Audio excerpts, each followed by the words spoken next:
Hey guys, it's Darren W. Carter of Carter's Barbecue, and for today's Tip Tuesday, or whenever you see this, we're going to be talking about grills. I got a couple back here. I'm going to show you those, tell you about some of the other ones that people use in their home. We're not going commercial here, we're just going the backyard grill. So stay tuned.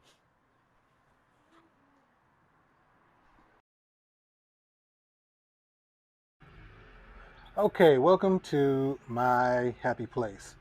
Um, this grill here is what they call a dual, but for a lot of people they may start off with a Weber grill. um, Webers are a great name, and let me first say this video is not an advertisement or a sponsor or an ad for any of these grills I am about to show you. These are just my own opinions, and these are just options in grills and smokers. So I guess one of the most populars are Webers. And then you may step up to something like this. Uh, this is a dual grill. A lot of people start off with just this part. They may have the gas, or they may start off with just the grill, the charcoal grill. But if you're able to add a firebox, then it becomes an offset grill. And this one is just a little bit of both. So you have your propane where you have your eye here. Here you have three your three burners and some space. And over here you have your charcoal with about the same size. And what makes this pretty special is your firebox.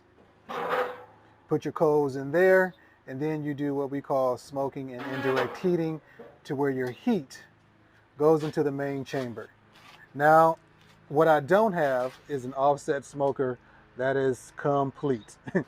That is about that big. I want something that I can cook, basically cook a pig in. And there are many brands like this. As you see, I have a CharGriller. Oklahoma Joe is another one. CharBroil, I believe, is another one. These are big box type store things. They're pretty inexpensive. They're $300 and under, depending on the sale you get. But these are pretty good. This is a dual, but again, you can have the offset grill and just the standalones all by themselves. So here's the one. All right, I don't know how much of that ambient lawnmower you can hear in my neighbor's yard, but I had to bring this one out a little bit into the light so you can see it. This again is another CharGriller grill. You'll see that I'm kind of brand loyal here. I will say about CharGriller that I did have a issue with one of their piece of their product, but they did in the end step up and fix the product. So I can't say anything about them in that point. But this is a Komodo type grill. More familiar with these are the Big Green Eggs and the Komodo Joes. Those will run you minimum $500 and up. The CharGriller, which is the same premise but cheaper materials, can do the same thing for you and put out some great food. Now the Komodo grills are ceramic inside. These here are not. They are insulated, fiberglass and insulated, but you can smoke and you can also grill at the same time, and it holds a great temperature. I do have this diffusing stone in here. If you take that out, you can do direct grilling. If you put that in, you can do some indirect, and you can add space. These little holes here, you can put racks in, and you can add some more space. So these are some inexpensive, good product. Here again, it's not the Big Green Egg and or the Komodo Joe, but for what it's worth and the money that you're spending, is the inexpensive side, and it's very good. I've had no problems.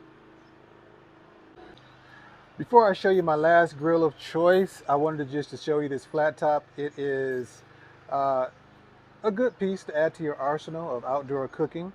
This is the CharGriller. Here again, kind of brand loyal, for what it's worth.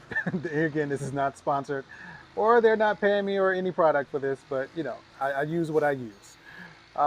It's gas. It has 4 burners, as you can see. It has a nice big cooking area, and I come out here to cook breakfast, Fajitas. I did some hibachi on here for the first time. It was great, but it is a great piece. Now there are some other grills that I don't have that are very popular, which are like pellet grills, Rectech, Pit Boss, Traeger. Those are grills. They're quite expensive. Again, they start about $800. Um, but you use wood pellets. It runs by electricity, and it basically feeds the pellets through, and it keeps your temperature as you need it. So for a beginner who wants to have that smoke flavor but not have the time, don't want to spend the time checking all the time, uh, pellets may be for you. A pellet grill may be for you. Some people call it an outdoor oven, but nevertheless, it gets the job done. Now, this one here, I must say, is my go-to grill of choice and smoker of choice. This is called the Pit Barrel. Um, a smaller version maybe of a UDS, an ugly drum smoker, but it's built a little differently. This is, at this point, the only one of its kind because they actually bought out their competitor. So I guess there's no need to mention them. Um, I actually have two of these. I must say I love these. I was infatuated with it when I found out about it, and I do love these. I can cook a whole. I do a lot of ribs. That's my thing, and this is a grill. I have the grating here now, but you hang. So I can hang about 10 slabs of ribs on here and cook these within 4 hours. I have two of these. That's about two cases I can do in about 4 hours. And I don't have the capacity like that in my other grills. I can cook up to two 15-pound briskets in here. I can cook two 12-pound to 15-pound turkeys. Um, what else? Whatever else they may be. So all it is the meat hangs, the juices get on the coals. From there, it steams up. It's kind of like a convection type, and it cooks a little quicker. It cooks at a higher temperature. Instead of low and slow, 200, 220, it may cook up to 250, 275. And you can make it hotter and or by, just lifting up the grill. And if you had it off, then that's how we can cook our steaks. So for me, in doing ribs and dinners and stuff, this was a must-have for me.